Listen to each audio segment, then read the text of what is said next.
அஸ்ஸலாமு அலைக்கும் வரஹ்மத்துல்லாஹி தஆலா வபரகாத்துஹு.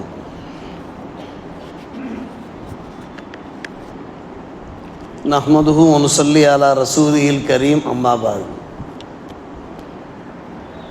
ஃபக்கத் கால அல்லாஹு தஆலா ஃபீ கலாமிஹில் கதீம் வல் ஃபுர்கானில் மஜீத்.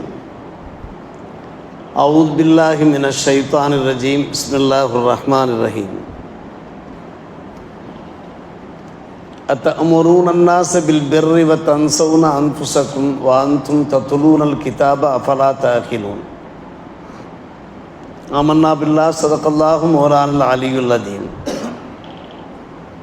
اللهم صل على سيدنا محمد طب القلوب ودوائها وعافية الأبدان وشفائها ونور الأبصار وضيائها وعلى آله وصحبه وسلم. மேலான பெரியோர்களே, அல்லாஹ்வின் நல்லடியார்களே, அருமையான உம்மத்தார்களே, புனிதமான இந்த மேராஜ் இரவு பொழுதிலே அல்லாஹுடைய அருளும் அனலும் பெருமானார் ரசூலே கரீம் ஸல்லல்லாஹு அலைஹி வஸல்லமுடைய ஷஃபாஅத்தும் ஈமானும் தக்வாவும் நமக்கு அதிகரிக்க அல்லாஹ் அருள் புரிவானாக.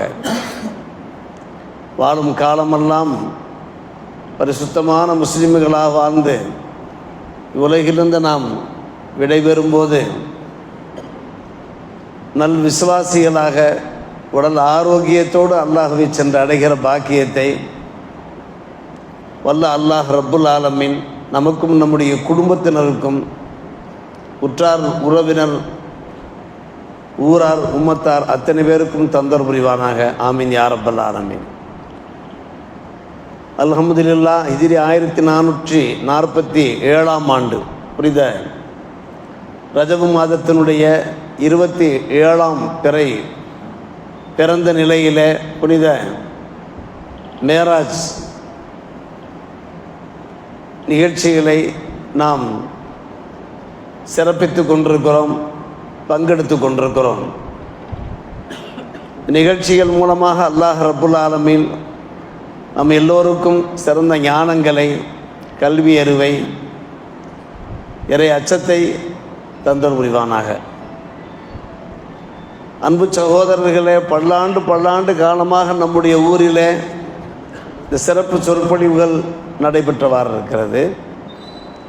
சிறுபிள்ளைகளாக இருக்கிற போதே நாம் பார்த்து வருகிறோம். நம்முடைய அந்த பழைய பள்ளிவாசலில் அதனுடைய முற்றத்து பகுதியில் ஒரு பக்கம் நாரா இருக்கும். பாங்கு சொல்கிற காலகட்டங்களில் நாரா அடிப்பார்கள். ரம்ஜான் காலகட்டங்களில் அந்த பகுதியில் கண்ணியம் நிறைந்த தாஜு சரியத் எஸ்ஆர் ஷம்சுல் ஹுதா ஹதரத் அவர்கள் அழகான ஆசனத்திலே அமர்ந்து மேராஜ் சொற்பொழிவை நிகழ்த்துவார்கள். நம்முடைய பெற்றோர், நம்முடைய மூதாதையர்களெல்லாம் கூட்டமாக குழுமியிருப்பார்கள். நம்முடைய பள்ளிவாசல் தெரு, கீழத்தெரு, மேலத்தெரு, புதுமனை தெரு போன்ற தெருக்களில் நம்முடைய அன்பு தாய்மார்கள் திண்ணைகளிலே அமர்ந்து அந்த சொற்பொழிவுகளை கேட்டவாறு இருப்பார்கள். பல்லாண்டு காலமாக இந்த நிகழ்ச்சி நடைபெற்றவாறு இருக்கிறது. அல்லாஹ் ரப்புல் ஆலமீன் நம்முடைய கைகளிலே நேமத்துகள் செய்தான். அழகான ஒரு பிரம்மாண்டமான ஒரு பள்ளிவாசலை பரிசாக தந்தான். எனவே இப்போது நாம் உள்பள்ளியில் இருந்தவாறு இந்த நிகழ்ச்சிகளை மிக சிறப்பான முறையில் நடத்தி கொண்டிருக்கிறோம். அல்லாஹ் கபூல் செய்வானாக. ஆதம் அலைஹிஸ்ஸலாம் காலம் முதல் சற்றேறக்குறைய 6ஆம் நூற்றாண்டு வரை அருமை சகோதரர்களே, பெரியவர்களே, யாரும் வானத்துக்கு செல்ல முடியும் என்று கற்பனை கூட செய்திருக்க முடியாது. ஆதம் அலைஹிஸ்ஸலாம் காலத்திற்கு பின்னாலே அந்த 6ஆம் கிபி நூற்றாண்டு வந்தபோது பெருமானார் ரசூலே கரீம் ஸல்லல்லாஹு அலைஹி வஸல்லம் அவர்கள் முதன் முறையாக விண்ணுலகம் ஏகுகிறார்கள், பயணப்படுகிறார்கள். இந்த பெருமை எங்கள் நாயகத்திற்கு மட்டுமே கிடைத்தது. மாஷா அல்லாஹ். மேராஜில் பல்வேறுபட்ட சிறப்பு அம்சங்கள் இருக்கின்றன. பல்வேறுபட்ட நல்ல தகவல்களும் இருக்கின்றன. நாம் அதை நம்முடைய இதயத்தில் ஏந்தி நினைவில் நிறுத்தி அந்த உபதேசங்கள் பிரகாரம் வாழ கடமைப்பட்டிருக்கிறோம். பெருமானார் ரசூலே கரீம் ஸல்லல்லாஹு அலைஹி வஸல்லம் வயது அந்த நேரத்தில் 50 வயது. ரஜபு பிறை 27 இதே இரவுதான் நபிகள் நாயகம் ஸல்லல்லாஹு அலைஹி வஸல்லம் அவர்கள் மதியம் ஜும்மா உரையிலே குறிப்பிட்டது போன்று அவருடைய சிறிய தந்தை அபு தாலிபுடைய அன்பு மகள் உம்முஹானி ரலியல்லாஹு அன்ஹா அவருடைய வீட்டில் இரவு நேரம் அயர்ந்து தூங்கி கொண்டிருக்கிற நிலைமையில் ஜபரீல் அலைஹிஸ்ஸலாத்து வஸ்ஸலாம் அவர்கள் மேற்கூரையை பிறந்து கொண்டு கீழே இறங்கி பெருமானார் ரசூலே கரீம் ஸல்லல்லாஹு அலைஹி வஸல்லம் அவர்களை தட்டி எழுப்பி அவர்களுடைய இதயத்தை பிளந்து மதியம் நாம் முறையிலே நிகழ்த்தியது போன்று புனித சம்சம் நீரால் இதயத்தை கழுகி அதிலே இல்மு ஹிக்மத்தை நிரப்புகிறார்கள். சம்சம் நீருக்கு அவ்வளவு பெரிய பவர் இருக்கிறது. பரிசுத்தமான புனிதமான நீர், அற்புதமான நீர் அருமை சகோதரர்களே. எனவேதான் இஸ்லாமிய பெருங்குடி மக்கள் அந்த சம்சம் நீரை புனிதமானமாக கருதி குடிக்கிறார்கள். மட்டுமல்ல, அந்த தண்ணீரை தங்களுடைய உடம்பெல்லாம் தேய்த்து கொள்கிறார்கள். இந்த நிகழ்ச்சியிலிருந்து அந்த புனித நீருடைய மகத்துவம் நமக்கு புரிய வருகிறது. வல்ல அல்லாஹ் பெருமானார் ரசூலே கரீம் ஸல்லல்லாஹு அலைஹி வஸல்லம் அவர்களை அந்த விண்ணுலகம் அழைத்து சென்ற அந்த விஷயத்தை குர்ஆனிலே செழுமையான முறையில் இலக்கிய நயத்தோடு ஒரே வசனத்தில் அற்புதமான முறையில் எடுத்துரைத்து கொண்டிருக்கிறார். 15ஆம் ஜுஸுனுடைய துவக்க வசனம், சுப்ஹானல்லதி அஸ்ரா பி அப்திஹி லைலம் மினல் மஸ்ஜிதில் ஹராம் இலல் மஸ்ஜிதில் அக்ஸா. அந்த இறைவன் மிக தூயவன். அவன் தம்முடைய அடியாரை மக்கா பள்ளியான மஸ்ஜிதுல் ஹராம் பள்ளிவாசிலிருந்து பலஸ்தீன் பள்ளியான அல் மஸ்ஜிதுல் அக்ஸா பள்ளி வரை அழைத்து சென்றான். லினுரியஹு பாரக்கனா ஹவுலஹு. அந்த மஸ்ஜித் அக்ஸா பள்ளிவாசலை சுற்றி நாம் நிறைய பரக்கத்து செய்திருக்கிறோம். எதற்காக நாம் அழைத்து சென்றோம்? லினுரியஹு மின் ஆயாத்தினா, நம்முடைய பல்வேறுபட்ட அத்தாட்சிகளை காண்பிக்க என்று அல்லாஹ் சொல்லுகிறான். இன்றைக்கு பலஸ்தீன் பூமி இருக்கிறதே, அது சேதமடைந்திருக்கிறது, சிதிலமடைந்திருக்கிறது. வேதனை தரக்கூடிய முறையில் அந்த பூமி உருமாற்றப்பட்டிருக்கிறது. உண்மையிலே பார்த்தோம் என்றால் அந்த பூமி மிகவும் செழுமையான பூமி. பாரக்கனா ஹவுலகு என்று அல்லாஹ் சொல்லுகிறான். மறுபடியும் அந்த பூமியை மீட்டெடுப்பான், அதில் சிந்தித்தும் சந்தேகமில்லை. காலம் கனிந்து கொண்டிருக்கிறது. எந்த அமெரிக்கர்கள், எந்த இஸ்ரவேலர்கள் அந்த பூமியை நிலைகுலைய செய்வதற்காக, அழிப்பதற்காக 1000 திட்டங்கள் தீட்டினார்கள். இப்போது அவர்களே நிலைகுலைந்து போயிருக்கக்கூடிய அந்த கன்றாவி காட்சிகளை நாம் கண்டு கொண்டுதான் இருக்கிறோம். குர்ஆனிலே பல்வேறுபட்ட அறிவிப்புகள் இருக்கிறது. அந்த பூமிக்கு நிறைய சோதனைகள் ஏற்படும், ஆனால் பின்னால் வல்ல அல்லாஹ் அதை மீட்டெடுத்து விடுவான் என்கின்ற அறிவிப்புகள் இந்த 15ஆம் ஜுஸுனுடைய இந்த ஆயத்துக்கள்லேயே அதனுடைய தெளிவுரைகளை, விளக்க உரைகளை நாம் தேடி பார்த்தோம் என்றால் பெற்றுக்கொள்ள முடியும். வல்ல அல்லாஹ் ரப்புல் ஆலமீன் எங்கள் பெருமானார் ரசூலே கரீம் ஸல்லல்லாஹு அலைஹி வஸல்லம் அவர்களை மக்கா பள்ளிவாசலிருந்து பலஸ்தீன் பள்ளிவாசலுக்கு அழைத்து செல்லுகிறான். ஒரு பக்கம் அதன் மூலமாக அவர்களுக்கு ஒரு சிறந்த மரியாதை கிடைக்கிறது, மறுபக்கம் நம்முடைய ஈமானுக்கு ஒரு பெரிய சோதனையாக இருக்கிறது. இதை நாம் நம்ப வேண்டும், 100% நம்ப வேண்டும். இன்றைய காலகட்டத்தில் நம்புவதற்கு மிகவும் சிரமம் ஒன்றும் கிடையாது. அன்றைய காலகட்டத்தில் வேண்டுமானால் மக்கள் கற்பனை கூட செய்து பார்த்திருக்க இயலாது. இன்றைக்கு எத்தனை வாகனங்கள், எத்தனை விமானங்கள், ராக்கெட்டுகள் எத்தனை நிமிஷங்களில் பறந்து செல்கின்றன. நம்முடைய மக்கள், குறிப்பாக இந்திய மக்கள் கூட விண்வெளி வீரர்களாக அவர்கள் விண்ணை தொட்டுவிட்டு திரும்புகின்ற அந்த காட்சிகளை எல்லாம் நாம் பார்க்கிற போது இது இன்றைய காலகட்டத்தில் அசாத்தியமான ஒரு விஷயம் கிடையாது. அரபியிலே முஹால் என்பார்கள், அசாத்தியத்திற்கு முஹால் என்பார்கள். எனவே விஞ்ஞானம் மறந்துவிட்ட இந்த காலகட்டத்தில் அதற்கு நிரூபணங்களை நாம் தேட வேண்டிய அவசியம் இல்லை. ஆனால் அன்றைய காலகட்டத்தில் விஞ்ஞான வளர்ச்சி இல்லாமல் இருந்தது, அறிவியல் வளர்ச்சி இல்லாமல் இருந்தது. மக்கள் அதை ஏற்க மறுத்தார்கள், ஜீரணிக்க மறுத்தார்கள். இருந்த போதும் கூட பெருமானார் ரசூலே கரீம் ஸல்லல்லாஹு அலைஹி அவர்கள் சில நிரூபணங்களை முன்வைத்தார்கள்.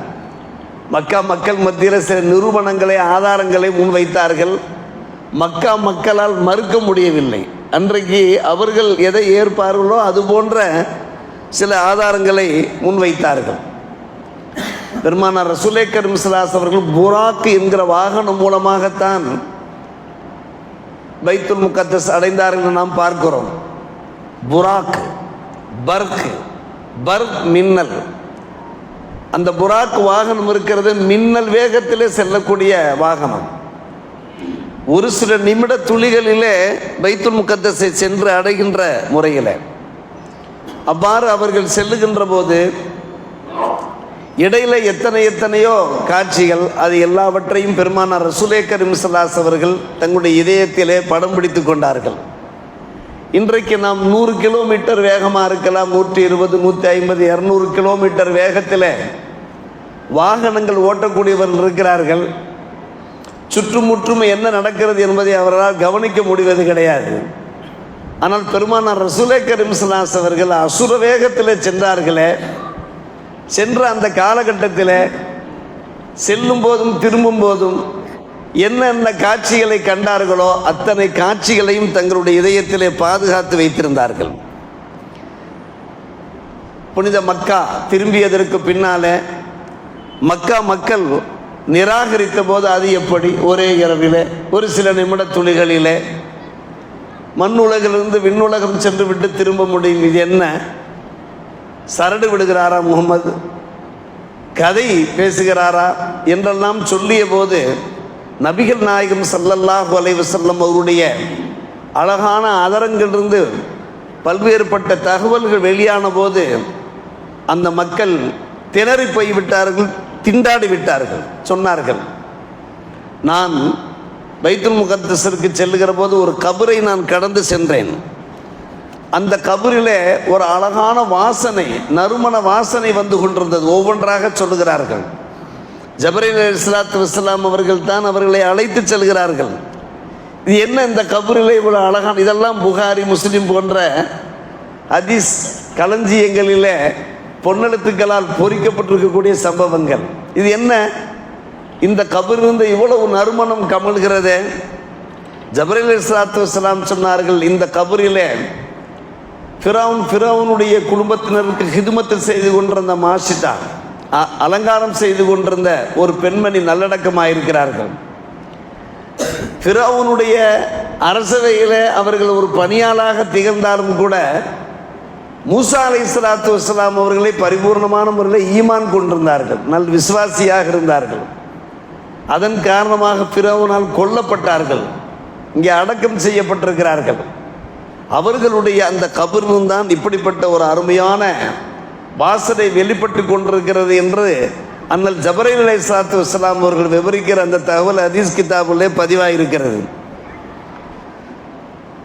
அடுத்து 3 பயண குழுக்கள் பைத்துல் முகத்தஸிலிருந்து மக்காவை நோக்கி திரும்பி கொண்டிருப்பதாக பெருமானார் ரசூலே கரீம் ஸல்லல்லாஹு அலைஹி வஸல்லம் சொன்னார்கள். திரும்பி வரும்போது நான் பார்த்தேன் என்று. அதையும் மக்கா மக்களால் மறுக்க முடியவில்லை. ரௌஹா என்கின்ற ஒரு இடம், அந்த இடத்துல ஒரு பயண கூட்டம் திரும்பி கொண்டிருந்த நேரத்தில் அவருடைய ஒட்டகையில் ஒன்று காணாமல் போகிறது. ஒட்டகையை மக்கள் தேடிக்கொண்டிருக்கிறார்கள். பெருமானார் ரசூலே கரீம் ஸல்லல்லாஹு அலைஹி வஸல்லம் பகர்கிறார்கள். அந்த நேரத்தில் அங்கே ஒரு பாத்திரம் மூடப்பட்டிருந்தது. அந்த பாத்திரத்திலிருந்து நான் தண்ணீர் எடுத்து குடித்தேன்.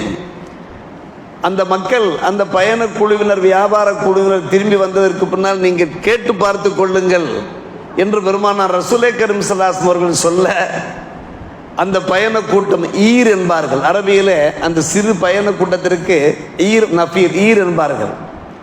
திரும்பிய பின்பு அவர்களிடத்தில் கேட்டபோது, ஆம் உண்மைதான், எங்களுடைய ஒட்டகை காணாமல் போயிருந்தது. அதை நாங்கள் தேடிக்கொண்டிருந்தோம்.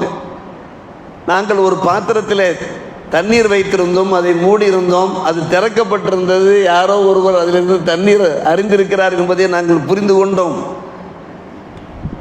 வல் இலாஹி ஆயா, அல்லாஹ் மீது ஆணையாக, வல் இலாஹ்னா அல்லாஹ், இது ஒரு அத்தாட்சி என்று பெருமானார் ரசூலை கரீம் ஸல்லல்லாஹு அலைஹி வஸல்லம் சொன்னார். இது ஒரு பயண கூட்டம். இன்னொரு பயண கூட்டம் திரும்பி கொண்டிருந்தார்கள். அவர்கள் எந்த ஒட்டகையில் ஏறி வந்தார்களோ அந்த ஒட்டகை மிரண்டது. இவர்கள் கடக்கும்போது அந்த ஒட்டகை மேலே வெள்ளை கோடு போட்ட சில பைகள், அந்த பைகள் சுமைகள் ஒட்டகையிலிருந்து கீழே விழுந்தன. இதையும் பெருமானார் ரசூலை கரீம் ஸல்லல்லாஹு அலைஹி வஸல்லம் அவர்கள் எடுத்துரைத்தார்கள். அந்த பயண கூட்டமும் வந்தார்கள். விசாரித்த போது உண்மை என்றார்கள், ஒத்துக்கொண்டார்கள். மூன்றாவது ஒரு பயண கூட்டம் தன்ஈம் என்கிற இடம். புனித மக்காவிற்கு சென்ற பெருமக்கள் தன்னீம் என்று பேருந்துகளில் அழைப்பார்கள். மஸ்ஜித் ஆயிஷா ரலியல்லாஹு அன்ஹா அவருடைய மஸ்ஜித் இடம் பெற்றிருக்கக்கூடிய ஒரு இடம்தான் மஸ்ஜிது தன்னீம் என்றே சொல்வார்கள். மஸ்ஜித் ஆயிஷா என்றும் சொல்வார்கள், மஸ்ஜித் தன்னீம். அது ஹரம் ஷரீஃபினுடைய ஒரு பகுதியாக இருக்கிறது. அந்த இடத்திலே நான் ஒரு பயண கூட்டத்தை நான் பார்த்தேன். அதில் ஒரு ஒட்டகை முன்னணியிலே வந்து கொண்டிருந்தது, முன்பக்கமாக வந்து கொண்டிருந்தது. அந்த ஒட்டகையினுடைய கலர் எப்படி இருந்தது என்றால் வெள்ளையும் கருப்பும் கலந்திருந்தது. இப்போது அந்த பயண கூட்டம் புனித மக்கா வந்து சேர்ந்திருப்பார்கள் என்று பெருமானார் ரசூலை கரீம் ஸல்லல்லாஹு அலைஹி வஸல்லம் சொல்லிய போது அங்கே வலீத் இப்னு முகீரா என்கின்ற பச்சை காஃபிர் அவர் சொன்னார், ஆதா சாஹிர், பயங்கரமான சூனியக்காரர், போய் பாருங்கப்பா உண்மையா என்று போய் பார்த்துட்டு வாங்க. அப்படி ஒரு பயண கூட்டம் வந்திருக்கான்னு சொல்லி பார்த்துட்டு வாங்க. ஃபந்தலிக்கு வந்துரு, விசாரிச்சுட்டு வாங்க என்று சொன்னபோது வஜதுல் அம்ர கமா கால, பெருமானார் ரசூலை கரீம் ஸல்லல்லாஹு அலைஹி வஸல்லம் சொல்லியது போன்று அப்படியே அந்த சம்பவம் நடைபெற்றிருந்தது. அருமை சகோதரர்கள், விஞ்ஞானம் வளராத ஒரு காலகட்டம், அறிவியல் பூர்வமாக அவர்களுக்கு விளக்கம் சொல்ல முடியாத ஒரு காலகட்டம். இந்த நிரூபணங்களை அவர்களால் மறுக்கவே முடியவில்லை. இதை தாண்டி ஒரு கேள்வி கேட்டார்கள். பெருமானார் ரசூலை கரீம் ஸல்லல்லாஹு அலைஹி வஸல்லம் அவர்களை எப்படியாவது மட்டம் தட்டிவிட வேண்டும், அவர் இந்த தகவலிலிருந்து அவர் பின்வாங்கிவிட வேண்டும், அவரை தோல்வியுறச் செய்ய வேண்டும் என்பதற்காக வேண்டி அடுத்த கேள்வியை கேட்டார்கள். சரி, பைத்துல் முகத்தஸிற்கு சென்று விட்டு வந்ததாக சொல்லுகிறாயே, பைத்துல் முகத்தஸை பற்றி நீ கொஞ்சம் வர்ணி பார்ப்போம் என்று கேட்டார்கள். பைத்துல் முகத்தஸை பற்றி, அதனுடைய அந்த கட்டிடத்தினுடைய அமைப்பு, இதில் எத்தனை தூண்கள் இருந்தன, அந்த பள்ளிவாசலுடைய விசாலம் என்ன, அதனுடைய உள்கொள்ளளவு என்ன, இதெல்லாம் நீ வர்ணிக்க வேண்டும் என்று கேட்டார்கள். பெருமானார் ரசூலை கரீம் ஸல்லல்லாஹு அலைஹி வஸல்லம் அவர்கள் சில நிமிடங்களில் சென்று விட்டு திரும்புகிறார்கள். பிற 27 கிட்டத்தட்ட அமாவாசை இரவு, நெருக்கமான ஒரு இரவு. அந்த நேரத்தில் பைத்துல் முகத்தஸை பற்றி கேட்கிறார்கள்.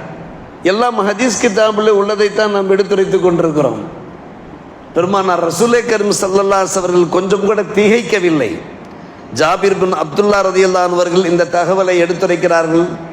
பெருமானார் ரசூலை கரீம் ஸல்லல்லாஹு அலைஹி வஸல்லம் சொன்னார்கள், லம்மா கதபனி குறைஷ் என்னை பொய்யாக்கிய போது, நான் சொன்ன தகவலை அவர்கள் ஏற்க மறுத்த போது, கும்து ஃபில் ஹிஜ்ர இஸ்மாயில் இருக்கிறது, புனித காபாவிற்கு அருகே ஒரு லாகடம், ஹிஜ்ர இஸ்மாயில் என்று சொல்வார்கள். அந்த இடத்துல ஹத்தீம் என்றும் கூறுவார்கள்,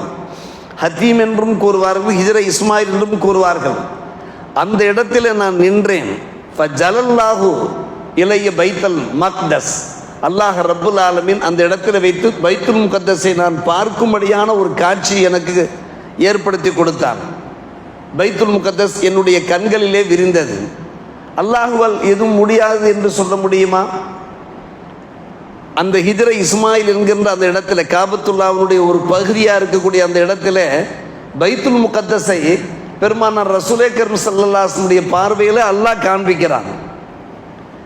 பைத்துல் முகத்தஸை பார்த்து அதனுடைய அடையாளங்கள், அதனுடைய ஆயாத்துக்களை அப்படியே அழகான முறையிலே, அருமையான முறையிலே அண்ணலம் பெருமானார் ரசூலை கரீம் ஸல்லல்லாஹு அலைஹி வஸல்லம் அவர்கள் எடுத்துரைக்கிறார்கள். அன்பு சகோதரர்களே, பெரியவர்களே, இப்படி பார்க்கிற போது மக்கா மக்கள் ஒரு பக்கம், எப்படி இந்த விஷயத்தை ஜீரணிப்பது? இதை வைத்து இந்த இஸ்லாம் வளர்ந்து விடக்கூடாது, முகமதனுடைய அந்த பெருமை உயர்ந்து விடக்கூடாது, மக்களிடத்தில் அவர் அங்கீகாரம் பெற்று விடக்கூடாது என்று கவலையில் ஆழ்ந்திருந்த போது, இப்படி எடக்கு மடக்கான கேள்விகளை கேட்டபோது, அந்த கேள்விகளுக்கு தக்க பதில்களை பெருமானார் ரசூலே கரீம் ஸல்லல்லாஹு அலைஹி அவர்கள் எடுத்துரைத்த போது திகைத்து போனார்கள். மக்கா மக்கள் திகைத்து போனார்கள். தாங்கள் வரலாற்று நூல்களை புரட்டி பார்த்தீர்கள் என்றால் தெரிந்து கொள்வீர்கள். ஹிருக்கல் என்று கூகுளிலே தட்டுங்கள், ஹிருக்கலுடைய வரலாறு வரும். அன்பு சகோதரர்களே, ஹிருக்கல் மன்னர், ரோம் நாட்டு மன்னர். பெருமானார் ரசூலே கரீம் ஸல்லல்லாஹு அலைஹி ஹிஜ்ரி 7ஆம் ஆண்டிலே அண்டை நாட்டு அரசர்களுக்கெல்லாம் நுபுவத் கடிதம் அனுப்பினார்கள், தாவத் லெட்டர் அனுப்பினார்கள். நீங்கள் ஷஹாதத்து கலிமாவை நீங்கள் ஏற்றுக்கொள்ளுங்கள் என்கின்ற அந்த தாவத் லெட்டர். அதன் அடிப்படையில் ஹிருக்கலுக்கும் கடிதம் அனுப்பியிருந்தார்கள். நன்கு கவனிக்க வேண்டும். அன்றைய காலகட்டத்தில் இது 7ஆம் ஆண்டு, அதாவது ஹிஜ்ரத்தெல்லாம் சென்று விட்டார்கள். புனித மதீனா ஹிஜ்ரத்து சென்று விட்ட அந்த காலகட்டத்தில் அந்த லெட்டர் ஹிருக்கலுக்கு கிடைத்திருந்தது. இது உண்மைதானா, இந்த முகமது என்பவர் உண்மை தூதர் தானா என்பதை விசாரிப்பதற்காக வேண்டி ஹிருக்கல் மன்னர் முயற்சிக்கிறார்.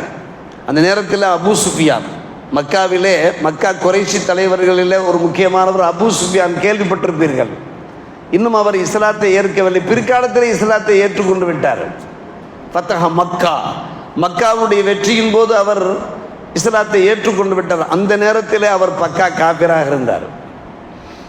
அவர் ஒரு வியாபார கூட்டத்தோடு அங்கே ஷாம் பிரதேசத்திற்கு வந்திருந்தார், பைத்துல் முகத்தஸினுடைய அந்த பகுதிக்கு வந்திருந்தார். அவரை அழைத்தார் ஹிருக்கல். அழைத்து, இப்படி ஒரு லெட்டர் வந்திருக்கிறது, முகமதை பற்றி எடுத்து சொல்லுங்கள், அவருடைய குணாதிசயங்கள் என்ன, அவருடைய பரம்பரை என்ன, அவரை மக்கள் ஏற்கிறார்களா, ஏற்கின்ற மக்கள் தொடர்ந்து இருக்கிறார்களா, இஸ்லாத்திலே நிலைத்திருக்கிறார்களா. புகாரி ஷரீஃபிலே அன்பான பெருமக்களே, புகாரியினுடைய மொழிபெயர்ப்பை புரட்டுங்கள், ஆரம்ப பக்கங்கள்லேயே அந்த வினாடி வினா வரும், பேட்டி வரும். ஹிருக்கலுக்கும் அபூ சுஃபியானுக்கும் இடையில் நடைபெற்ற அந்த உரையாடல். அன்புகூரும் தாங்கள் வீட்டுக்கு செல்லுங்கள், புகாரி முதல் பாகத்தை புரட்டுங்கள். அந்த முதல் பாகத்தினுடைய ஆரம்பத்திலேயே இந்த நிகழ்ச்சி இடம்பெற்றிருப்பதை பார்ப்பீர்கள். இப்படி பல கேள்விகள். அபூ சுஃபியானால் எந்த பொய்யும் சொல்ல முடியவில்லை. ஹிருக்கல் மன்னனுக்கு முன்னாலே எல்லா கேள்விகளுக்கும் சட்டென்று அவர் பதில் உரைத்தார். ஆனால் அவருக்கு ஒரு பயம் வந்துவிட்டது, எங்கே ஹிருக்கல் முஸ்லீமாக ஆகிவிடுவாரோ, ஹிருக்கலை பின்பற்றி நிறைய அந்த கிறித்துவர்கள் எல்லாம் இஸ்லாத்தை ஏற்றுக்கொள்வார்களோ என்கின்ற ஒரு பயம் அவருடைய இதயத்தை கவ்வ ஆரம்பித்தது. என்ன செய்தார்? திடீரென்று ஒரு தகவலை சொன்னார். ஆமாம் ஆமாம், இந்த முகமது இருக்கிறாரே, இரவு நேரத்தில் ஒரு சில நிமிடங்களில் மேராஜ் சென்று விட்டு திரும்பி விட்டதாக சொல்லுகிறார், கதை விடுகிறார். மக்காவிலிருந்து உம்முஹானி ரலியல்லாஹுடைய வீட்டிலிருந்து அவர் பைத்துல் மக்தஸ் வரை சென்று அங்கே பன்னூற்றுக்கணக்கான நபிமார்களுக்கு தொழுகை நடத்திவிட்டு அங்கிருந்து புறப்பட்டு மேலுலகம் சென்று 7 வானங்கள் எல்லாவற்றையும் கடந்து சென்று அல்லாவை தரிசித்து விட்டு நம்முடைய ஹஜ்ரத் பெருந்தகை சொல்லியது போன்று ஒரு சிறப்பான பரிசோடு திரும்பியதாக அவர் கதை விட்டு கொண்டிருக்கிறார் என்ற அபூ சுஃபியான் எப்படியாவது முஹம்மது நபி ஸல்லல்லாஹு அலைஹி வஸல்லம் அவர்களுடைய அந்த அந்தஸ்தை குறைப்பதற்காக வேண்டி, அவர்களை அவமானப்படுத்துவதற்காக வேண்டி இந்த வார்த்தையை சொன்ன உடனேயே, அன்பான பெருமக்களை ஆச்சரியம் பாருங்கள், அந்த நிமிஷத்தில் ஹிருக்கலுடைய அந்த அவையில் இருந்த ஒரு பாதிரி, தலைமை பாதிரி, பைத்துல் முகத்தஸில் தலைமை பாதிரியாக இருந்தவர் விருட்டென்று எழுகிறார். எழுந்து சொல்லுகிறார், ஆம் உண்மைதான், சில ஆண்டுகளுக்கு முன்னாலே பைத்துல் முகத்தஸினுடைய ஒரு கண்காணிப்பாளராக, பராமரிப்பாளராக நான் இருக்கிறேன். ஒரு நைட் நான் தான் பைத்துல் முகத்தஸுடைய கேட்டுகளை எல்லாம் பூட்டுவேன், கேட்டுகளை எல்லாம் அடைப்பேன். ஒரு கதவை மட்டும் என்னால் அடைக்கவே முடியவில்லை.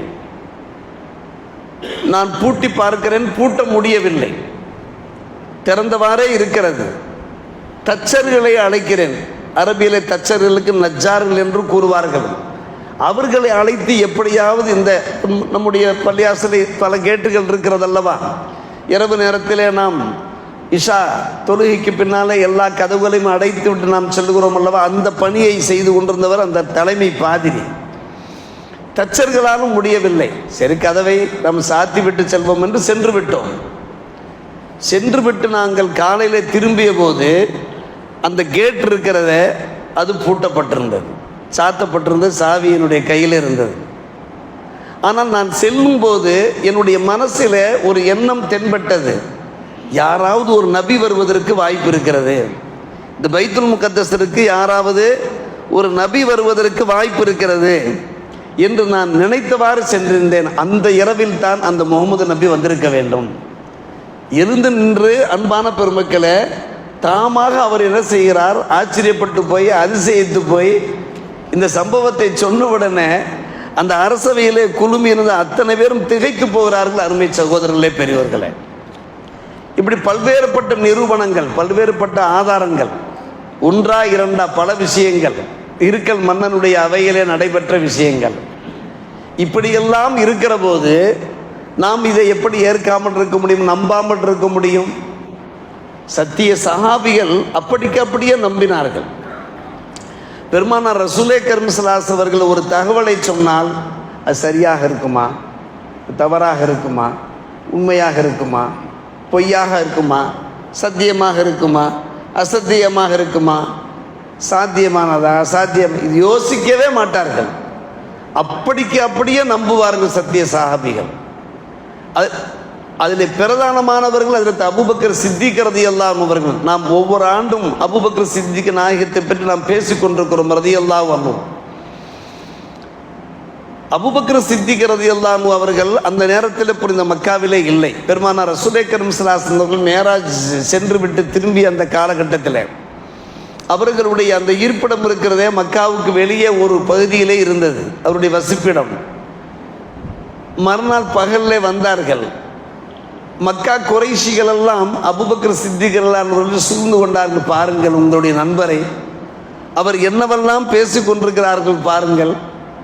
இரவு நேரத்தில் ஒரு சில நிமிட துளிகளில் அவர் இஸ்ராவும் மேராஜ், இஸ்ரா என்றால் தரைப்பிரயாணம், மேராஜ் என்றால் விண்ணுலக பயணம், இஸ்ரா என்றால் மக்கா பள்ளிவாசலிருந்து பைத்துல் முகத்தஸ் வரை சென்ற அந்த தரை பிரயாணம்.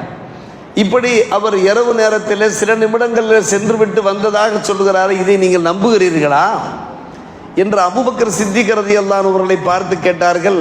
மக்கா குறைஷிகள் கேட்டார்கள். அபூபக்கர் சித்திக் ரலியல்லாஹு அவர்கள் எந்த ஒரு சஞ்சலமும் படவில்லை, எந்த ஒரு தயக்கமும் காட்டவில்லை. நமக்கு கூட சில சமயம் தயக்கம் ஏற்படும். இவ்வளவு விஷயங்களையும் சொல்லியதற்கு பின்னால் தான் கொஞ்சம் கொஞ்சமாக நமக்கு நம்பிக்கை வந்து கொண்டிருக்கிறதாம், இது உண்மையாகத்தான் இருக்கும்.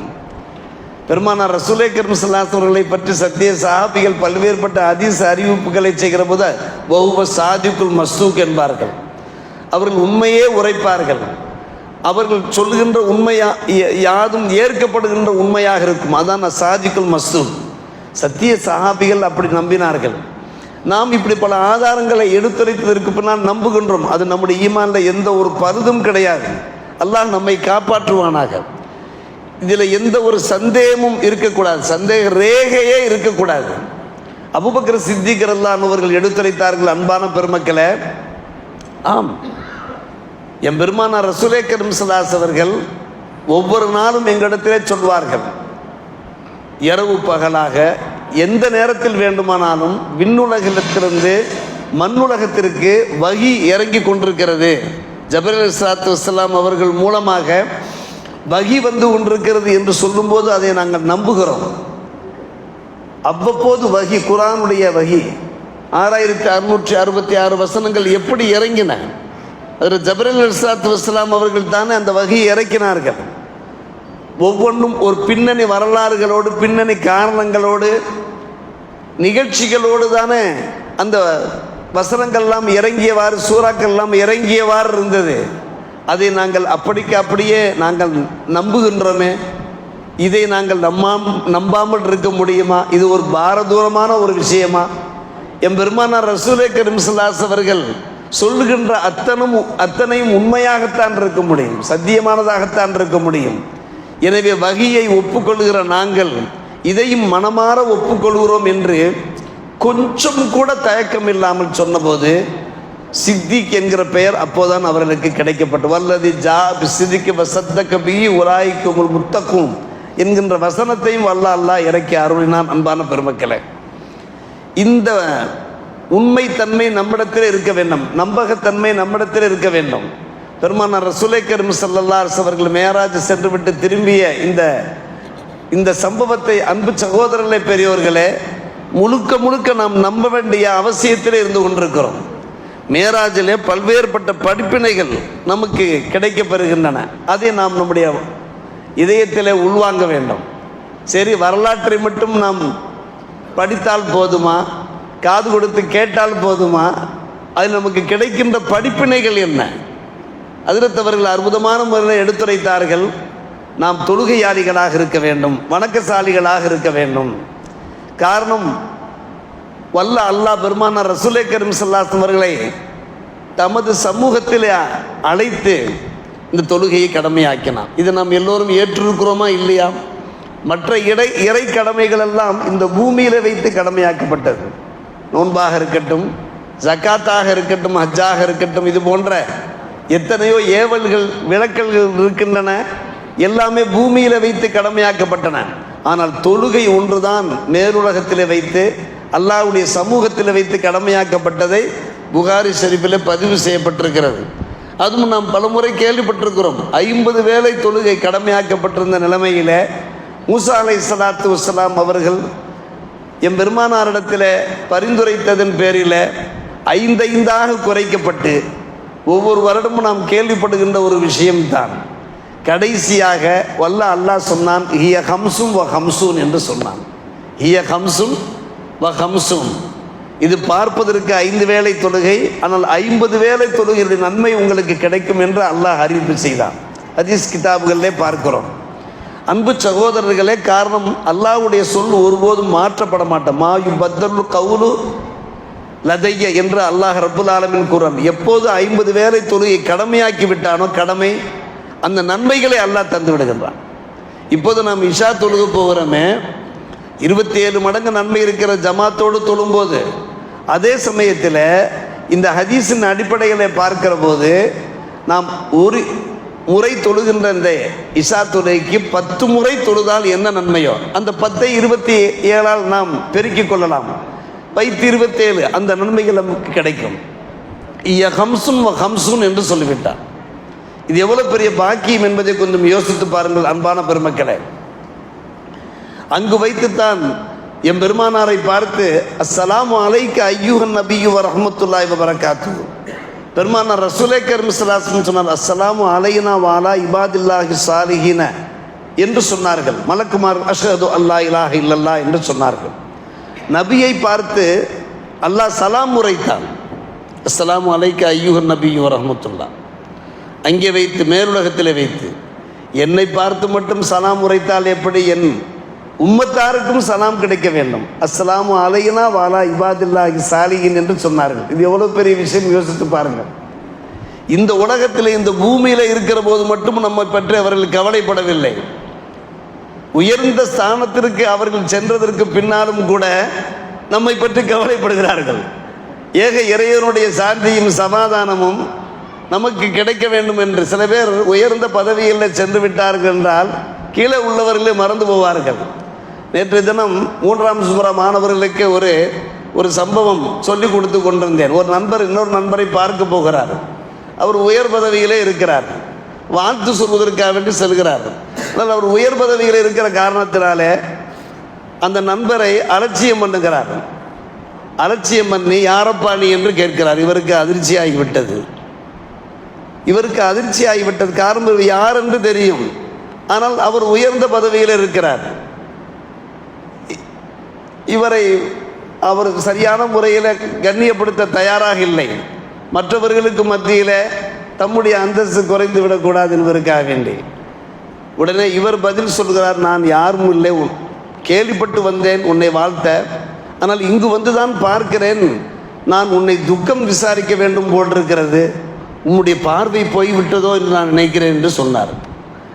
தலை குனிந்து விட்டார். அன்பான பெருமக்களே, தகுனியத்திற்காக வந்தேன், கடைசியில் தாசியத்து செய்வது போன்று ஆகிவிட்டது, என்ன உன்னுடைய பார்வை குருடாகிவிட்டதோ, கடைசியில் நாம் உண்மை துக்கம் விசாரிக்க வேண்டிய நிலை ஏற்பட்டு விட்டதே என்கிற ஒரு ஒரு உபதேசமான ஒரு நிகழ்ச்சி. அது பார்சி கிதாபுகள் இல்லை, நம்முடைய மதரசாவில் உருது பார்சி மொழிகள் கற்பிக்கப்படுகின்றன. அந்த பார்சி கிதாபில் இந்த நிகழ்ச்சியை பதிவு செய்திருக்கிறார்கள். ஈரான் மக்கள் தான் பார்சி பேசுவார்கள். இது மக்காவுக்கு சென்று கொண்டால் ஜன்னத்துல் பக்கி ஜன்னத்துல் முஅல்லாவை சுற்றி அந்த பார்சி பேசக்கூடிய மக்கள் உட்கார்ந்து அந்த மொழிகளை பேசி கொண்டிருப்பார்கள். நானும் சற்று உற்று கவனிப்பேன். காரணம், பார்சி மொழி நான் தான் அந்த கிளாஸ் நடத்தி கொண்டிருக்கிறேன். அன்பு சகோதரர்களே, பெரியவர்களே, பெருமானார் ரசூலே கரீம் ஸல்லல்லாஹு அலைஹி உயர்ந்த ஸ்தானத்திற்கு சென்று விட்டார்கள். நம்மை மறக்க தயாராக இல்லை எனும்போது அவர்கள் செல்லுகின்ற பாதைகளில் திரும்புகின்ற ஹஜ்ரத் அவர்கள் சொல்லியது போன்று சுவனத்தை கண்டார்கள், நரகத்தை கண்டார்கள். பல படிப்பினைகள் நமக்கு கிடைக்க பெறுகின்றன. ஒரு சில படிப்பினைகளை மட்டும் சொல்லி